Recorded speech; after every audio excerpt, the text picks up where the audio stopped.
టీచర్లు కూడా ఏమన్నా అంటే పిల్లల్ని చేతులు నిలబడుతుంది ఏం కదా. ఈరోజు మా బీసీ కాలనీలో కనీస సౌకర్యాలు లేవు. మరి మేము గెలిచిన 4 సంవత్సరాల నుంచి మేము ప్రజలకు హామీ ఇచ్చి పనులు చేస్తామని మేము అనుకున్నాము. మరి మేము ఎంతో పోరాడినా కానీ ఇప్పటి వరకు మన మున్సిపల్ నుంచి ఫండ్ పెట్టి ఒక 17 లక్షలతోనే ఒక మోజీ తప్ప ఇప్పటి వరకు ఏం పనులు చేయలేదు. మరి SGF ఫండ్ ద్వారా కొన్ని పనులు జరిగినాయి ఎమ్మెల్యే ద్వారా, అవి అంతేగాని ఇప్పటి వరకు మున్సిపల్ నుంచి ఎటువంటి పని చేయలేదు. ఇప్పుడు రాబోయే వర్షాకాలము మళ్ళీ అవే రోడ్లు ఉన్నాయి. జనాలకు చిన్నపిల్లలు వేసుకొని స్కూల్కి వెళ్లాలన్నా కూడా చాలా ఇబ్బంది పడుతున్నారు.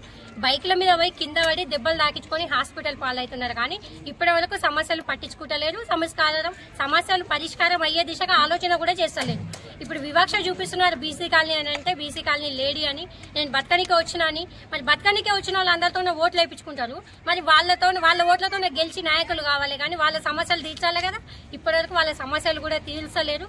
ఇప్పటికీ జనాలకు ఇప్పుడు జనాలు ఎలక్షన్లని ఇప్పుడు ముందుకు రావడం లేదు. మా వాళ్ళందరూ కలిసి ఇప్పుడైతే మేము ఓట్లు వేయబోమని గట్టిగా చెప్తున్నారు. ఎవరైతే కాలనీని డెవలప్ చేస్తారో వాళ్ళని అయితే జనాలు ఇప్పటికి ఎలక్షన్లని దాటవేయొద్దు. అంతలోపే ఈ పనులు ఎవరైతే చేసి ప్రజల సమస్యలు తీరుస్తారో వాళ్ళకు ఓట్లేసి గెలిపిస్తామని చెప్తున్నారు. కనీసం మంజీరా వాటర్ కూడా లేవు. మంజీరా వాటర్ లేవు అని అనుకుంటే కనీసం లోకల్ వాటర్ కూడా లేవు. మాకు అన్ని సమస్యలే ఉన్నాయి. మాకు చిన్న చిన్న పిల్లలు ఉన్నారు.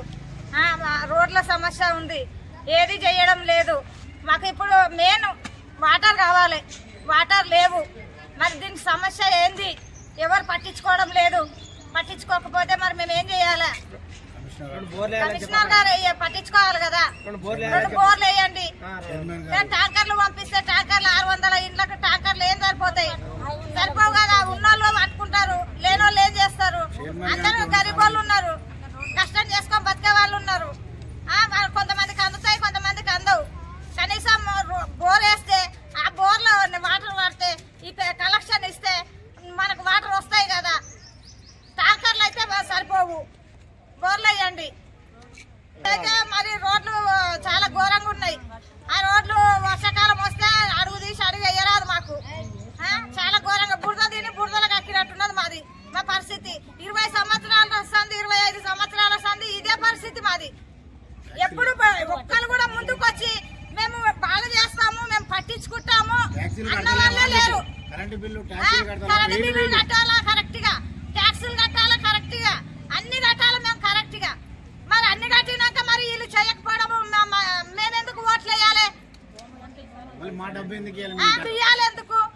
మాకు